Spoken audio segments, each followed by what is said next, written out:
กราบสบายดีพ่อแม่พี่น้องสุขุสุคนเนาะเมื่อนี้กามาเจอกันอีกเส้นเก่าเส้นเคยเฮือนมันเนี่ยหนาวพี่น้องใส่ถุงมือไฟงอมเมื่อนี้เมฆกับสิพาพี่น้องมาเบิ่งเนาะเบิ่งซีเข้าอยู่เฮือนเมฆเองเนาะเมฆกับสิพาไปเนาะเบิ่งน้ำกันเลยเสียงหลังวูนหนาวลายควนจะออกปะไปเบิ่งน้ำกันเลยเนาะพี่น้องเบิ่งเนาะพี่น้องเลยเสียงมันนันเลยเนาะ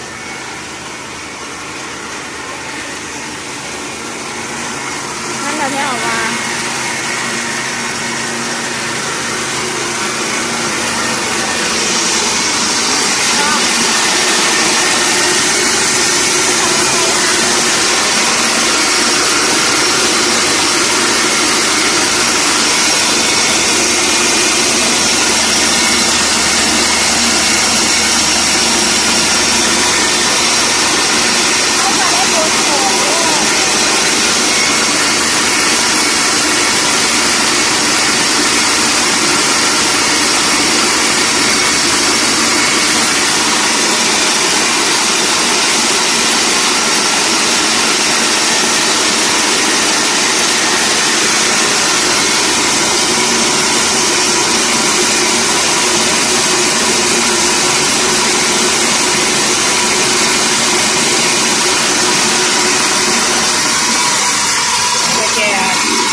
อันนี้ก็เป็นกล้วยเมฆเองเนาะมันนานแล้วเมฆเลยบ่อยากเข้าไปอยู่ในเมฆกะจิพาพี่น้องไปช่วยเข่ากันเนาะไปช่วยเข่าแล้วค่อยออกมาเบิ่งใหม่นะพี่น้อง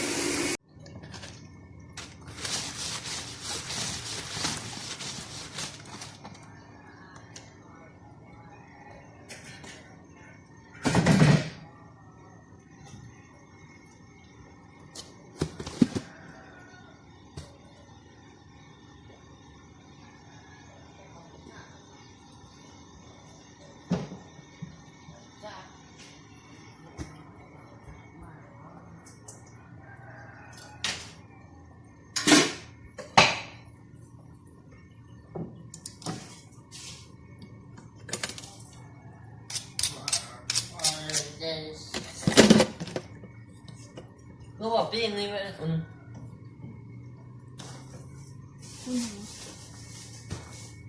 ปิ้งไก่ปิ้ง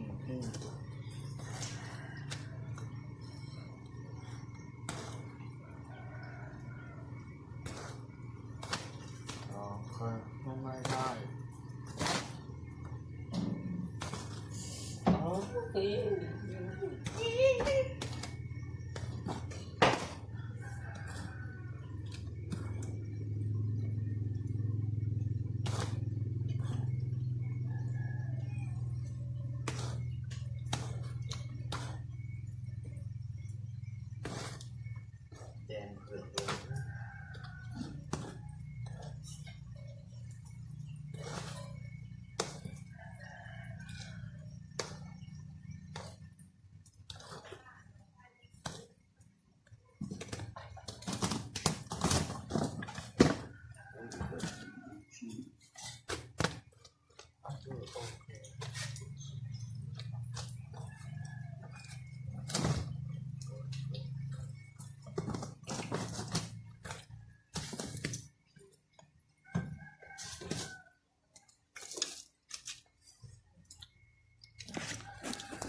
หลังจากเขาช่วยเขาแล้วนะเขาก็สิพาพี่น้องไปเบิ่งพ่อกับแม่สีเขาอีกหน่อย เรื่องเลยเจอกันด้วยผู้แหละนานๆผู้แหละนอกหลังจากที่เฮานั้นเฮาก็สิพาไปน้อยเบิ่งมันหนาวสิพาไปเก็บดอกแคเนาะดอกแคเป็ดเก็บไป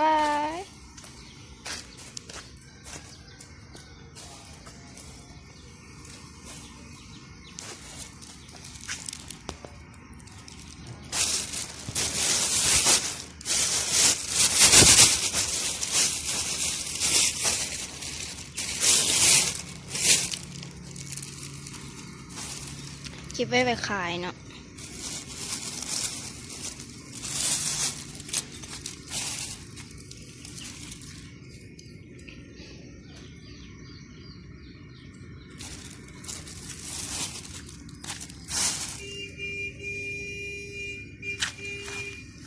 ตัวเอียงว่ะ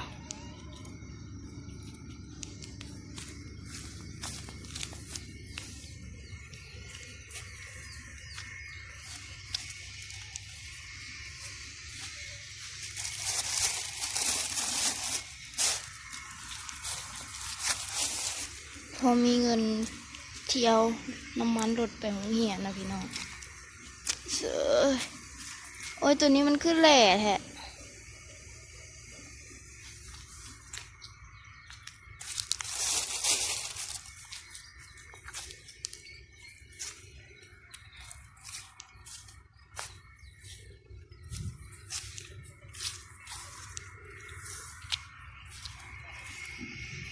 มันเย็นหลายจะว่าหัวมาแถวว่า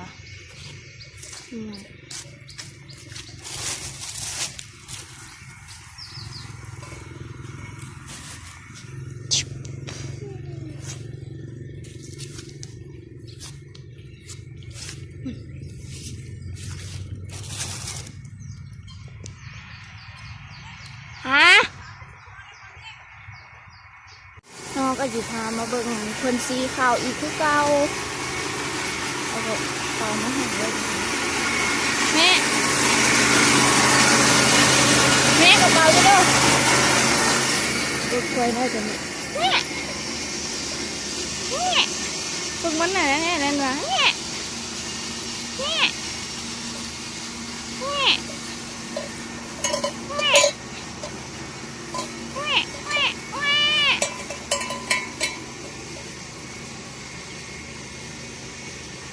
ลูกมันจึงเสี่ยงตัวมึงขี่หาจะออก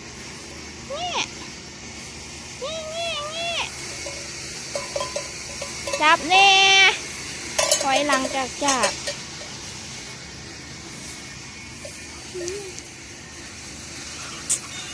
ควยข้าเจ้าควยเห่าเนี่ยโอ้ยล้มมันเชื่องเลยไอ้นี่อ่ะมันมักซนน่ะนั่น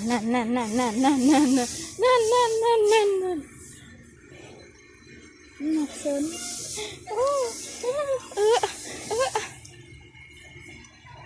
ก็เดี๋ยวนี้ก็คือกัน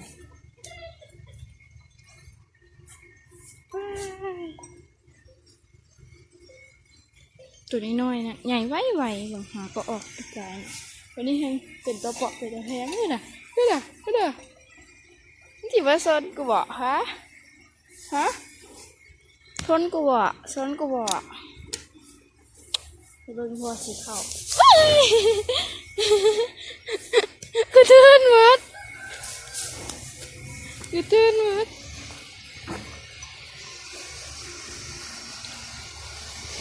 มันจีโซนเขาน่ะแม่ควยน่ะนั่นเลย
งามอยู่เนาะแม่เนาะแต่น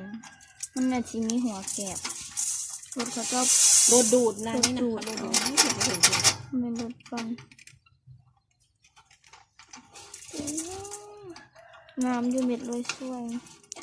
ได้หลายก่อนไปซีอยู่อันนะเนาะ นั่นหลังเดี๋ยวมันบอกข้างนี่ ซีอยู่ผักมันได้เลือกหัวแกบกับนั้นเขาที่ว่าแกบมัน บอลบัดนั้นอันนี้แหละบัดโดนนั่นยังบ่เป็นหยังเขาสีของเขาที่น่ะมันเป็นยังไง เป็น เอาหาของมันเลือก สำเร็จเสร็จสิ้นแล้วพี่น้องแต่ห้ามสองเป่าเนาะพี่น้องไว้กับเกินเนาะพี่น้องคลิปนี้ก็สิจบเพียงเท่านี้แหละเนาะพี่น้องเขาก็สิไปเรียกเขาแกบก่อนนะ